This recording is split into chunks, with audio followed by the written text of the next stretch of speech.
and for a reason I don't quite recall, we decided that if we're going to do it, we should just get on with it. I'm told that the engagement, the quick engagement, has nothing whatsoever to do with Catherine turning 30 next week. However, during the last 6 months, we have been astonished by the encouragement, love and support that we've received from everybody in this room, and a few people that sadly aren't here.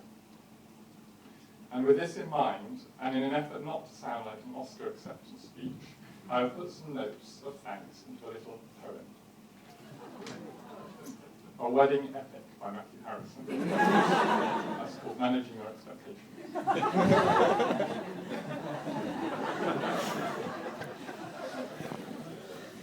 First, there are the people who have opened their door and welcomed my family and friends from abroad.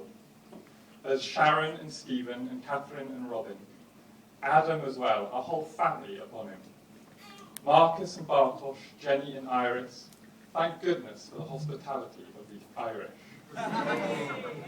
And a personal thanks to Carolyn for putting me up the night before marrying.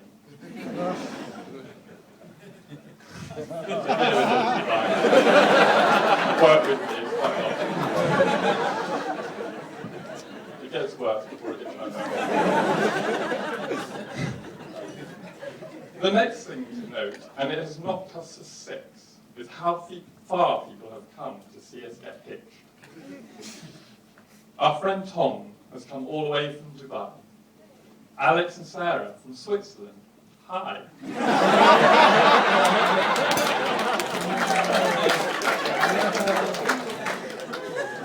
Then there's Tim and Genevieve from San Francisco Bay, and they're getting married soon, so we're coming to stay.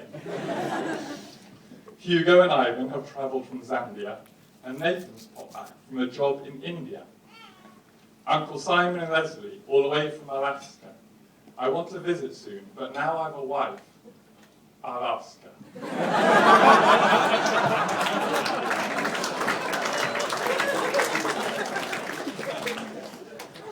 There are a couple of people who sadly aren't here, and they really are people that we hold most dear. There is my Granny Doreen, who lives in mid-Wales, and Cat's Granny Mary, from London she hails. As our relationship blossomed, and this is no tale, their support and approval gave us wind in our sail. The church looks stunning, and I'm going to be frank, it's Auntie Jen and Iris we've got to thank. And Jen played the organ, which is a talented thing, and she helped us choose hymns that people can sing. To Reverend Cliff Jeffers for a heavenly service, and for prompting us when to do the I-do's. Actually, it's I will. And his assistant Nicola, her first wedding, you know, and I'm sure you'll agree, it didn't show.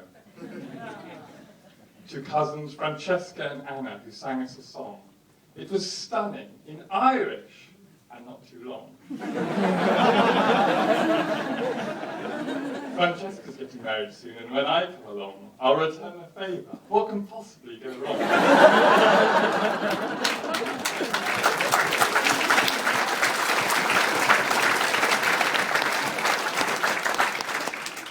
To our great friend Lena for the most delicate of things, making a pair of designers a pair of gold rings. And to bridesmaids Fiona, who makes hats for the stars, who spent many late evenings making all ours, including mine. There was a beautiful car from Leonard and Liz, transporting us in style with a bang and a whiz. To Hugo for employing his photographic eyes, usually reserved for elephants under African skies. Catherine Greene has excelled in the marquee's interior. The decor in here is truly superior. There were, of course, helpers, and it would be bonkers, not to mention Arthur, who collected the conkers.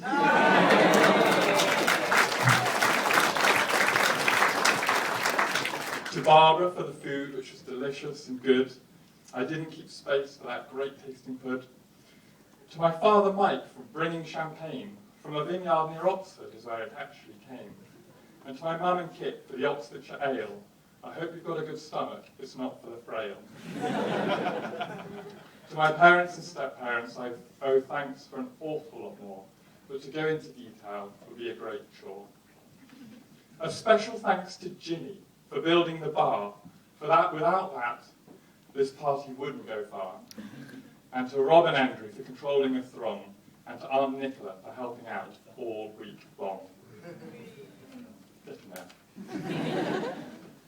We are still in for some treats, for which I'll thank in advance. You'll see what I mean when we get up and dance. But there's also a cake Auntie Jackie did make. It will be spectacular. It took ages to bake. And another song is coming along, I do believe. A talent we are about to perceive. She's a blossoming star, and I'm sure she'll go far. It's written and performed by Genevieve. And then there's a band with a Lindy Hop beat, so I hope you'll get up and move your feet. And after that, the DJ, a turntable god. He's our mate from London. It's Rod! You'll dance all night long, or so I'm told, for he's playing classic funk and soul. The bridesmaids, of course, were Fiona and Jill. And while accompanying the bride, they've done a great duty.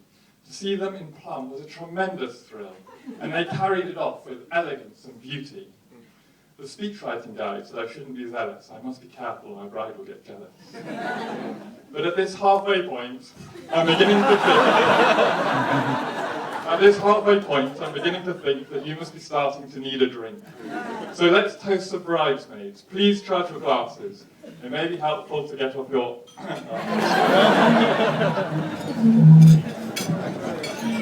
So Fiona and Jill, the bridesmaids.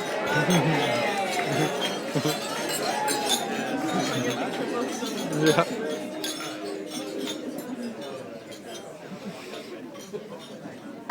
Oh, yeah. There's some bits, a small token of our appreciation, and my appreciation.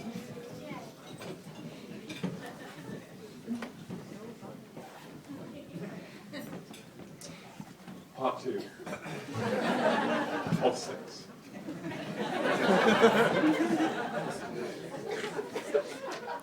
There are, of course, people I'll have forgotten to mention, and please don't let this cause any tension. In all the excitement, you can't see the trees for the wood, but as the dust settles, we'll remember all that we should. My thanks to my best man, Cian Plum, my business partner, and still a great chum. He's the best man a man could request, and he's tackled the job with a good deal of zest. For a stag, he took me surfing to Devon with a pile of mates. I assure you, it was heaven. Mind you, I have to be nice. He has a right to reply, and I'm sure in his speech he's not going to be shy. And then there is Catherine. Oh, Catherine, oh, Catherine. Oh, Catherine. I couldn't be happier that your love I did win. The last 4 years have been absolute bliss from the very point of our very first kiss. I remember it well, like it was yesterday, when our boss sent us away to Japan, alone and together, very far away, and who could predict what would happen?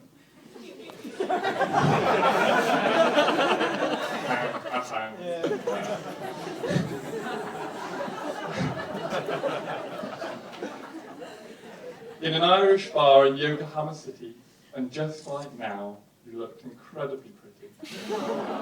6 months of friendship that had built up that day, and a bottle of whiskey to take our shyness away. After the work was done so, we had booked time to explore Kyoto. How clever it was for us to plan ahead, so we could finish our trip with a week in bed.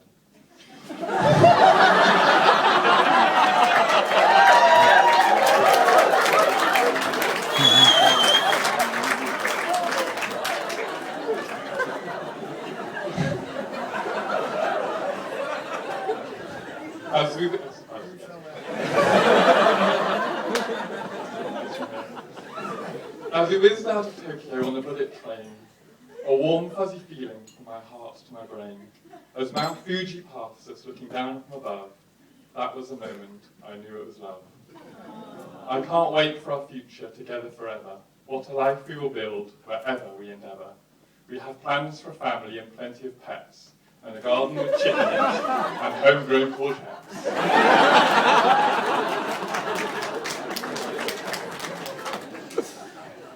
But above all else, there's a thank you I ought to the loving parents of their beautiful daughter, for their generosity and support and this stunning reception, and in only 6 months from the point of conception.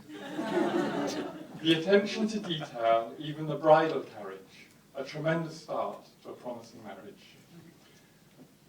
Where are they? There are no words that can possibly describe how much I must thank you for my beautiful bride. So Claudia and Richard, I thank you the most, and so to them I propose this toast. To Richard, oh, stand up first. To Richard and Claudia. Richard and Claudia.